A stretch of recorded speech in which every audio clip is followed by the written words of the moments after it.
किस देश ने अपनी पहली हाइड्रोजन से चलने वाली ट्रेन को लॉन्च किया है? जापान ने।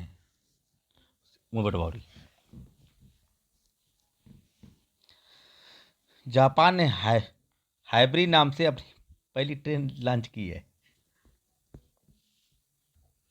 दुनिया में सबसे पहले हाइड्रोजन से चलने वाली ट्रेन जर्मनी लॉन्च की थी।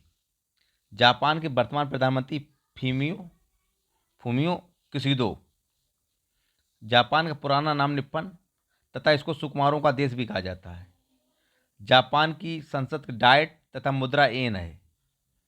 जापान के प्रधानमंत्री शिंजो आबे को 2022 में नेताजी पुरस्कार 23 जनवरी 2022 को सुभाष चंद्र बोस के जन्मदिन पर पराक्रम दिवस पर दिया गया। दुनिया का सबसे तेज कंप्यूटर फुकाकू जापान का ही है। जापान की राजधानी टोक्यो है, जो कि होन्शु द्वीप पर स्थित है। टोक्यो ओलंपिक 2020 जो 2021 में आयोजित हुए थे, इनमें सबसे ज़्यादा पदक अमेरिका ने जीते थे तथा भारत ने 7 पदक में जीते थे और 48वें स्थान पर रहा था। हेनली पासपोर्ट इंडेक्स में लगातार नंबर 1 स्थान पर जापान रहा है। शिंजो आबे को ही 2021 में पद्म विभूषण पुरस्कार दिया गया था। दुनिया का पहला डुअल मोड वाहन लॉन्च करने वाला पहला देश भी जापान था। भारत की पहली बुलेट ट्रेन जापान के सहयोग से ही बनाई जा रही है। दुनिया का पहला परमाणु बम जापान के नागासाकी और हिरोशिमा पर अमेरिका द्वारा डाले गए थे 1945 में। किस देश ने खैबर बस्टर मिसाइल फरवरी 2022 में लॉन्च की है? तो ये ईरान ने। अभी हाल में ही फरवरी 2022 में ईरान ने खैबर बस्टर मिसाइल लॉन्च की है। ईरान के वर्तमान प्रधानमंत्री इब्राहिम रईसी। ईरान की राजधानी तेहरान है। ईरान की नई मुद्रा टोमान तथा रियाल मुद्रा भी है। हरमुज जल संधि फारस खाड़ी तथा ओमान खाड़ी के बीच में स्थित को जोड़ती है। ईरान के बंदरगाह चबाहार को भारत द्वारा विकसित किया जा रहा है। रामसन कन्वेंशन सर्वप्रथम 1971 में ईरान में ही प्रारंभ हुआ था।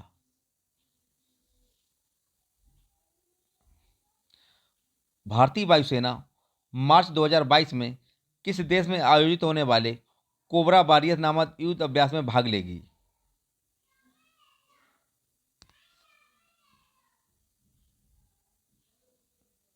तो ये इंग्लैंड में। भारतीय वायुसेना कोबरा वॉरियर्स 2022 में इंग्लैंड में युद्ध अभ्यास में भाग लेगी। इंग्लैंड के वर्तमान प्रधानमंत्री बोरिस जॉनसन है। इंग्लैंड के वर्तमान गृह मंत्री प्रीति पटेल वर्तमान वित्त मंत्री ऋषि सुनक हैं। इंग्लैंड की राजधानी लंदन है, जो कि टेम्स नदी पर स्थित है। राष्ट्रमंडल खेल 2022 के बर्मिंघम इंग्लैंड में ही आयोजित किए जाएंगे। फरवरी 2022 में कितने किसानों को जैविक खेती के लिए धरती मित्र पुरस्कार दिया गया? तो 5 किसानों को।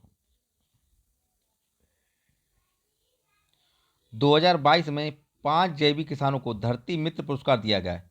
इस पुरस्कार की शुरुआत 2017 में की गई थी। 2024 तक भारत सरकार ने कृषि क्षेत्र में डीजल के स्थान पर अक्षय ऊर्जा का लक्ष्य रखा है। 2070 तक 0% कार्बन उत्सर्जन का लक्ष्य भारत सरकार ने रखा है। अभी हाल में ही मध्य प्रदेश सरकार ने भी नर्मदा नदी के किनारे जैविक खेती शुरू करने की घोषणा की है।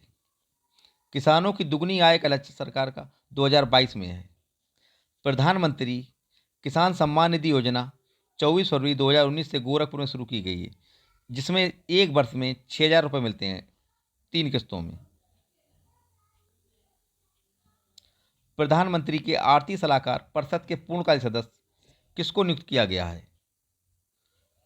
तो संजीव सान्याल को। प्रधानमंत्री के आर्थिक सलाहकार परिषद के पूर्णकालिक सदस्य संजीव सान्याल को घोषित किया गया है। साइंस। शरीर की सबसे बड़ी कोशिका तंत्रिका तंत्र। खून का थक्का नहीं किसमें नहीं जमता है? किसमें नहीं जमता है? हीमोफीलिया में। रुधिर का तरल भाग प्लाज्मा कहलाता है। कपकों का अध्ययन क्या कहलाता है? माइकोलॉजी। पिट्यूटरी ग्रंथि या पीयूष ग्रंथि कहाँ पाई जाती है? मस्तिष्क में। मानव शरीर का तापमान फ़ारेनहाइट में 98.4 होता है तथा 37 डिग्री सेल्सियस तथा केल्विन पैमाने पर 310 होता है। शरीर का सबसे कठोर तत्व एनामिल है। बान क्रेंटिस रोग किससे संबंधित है? कृत्रिम हृदय का रोग है।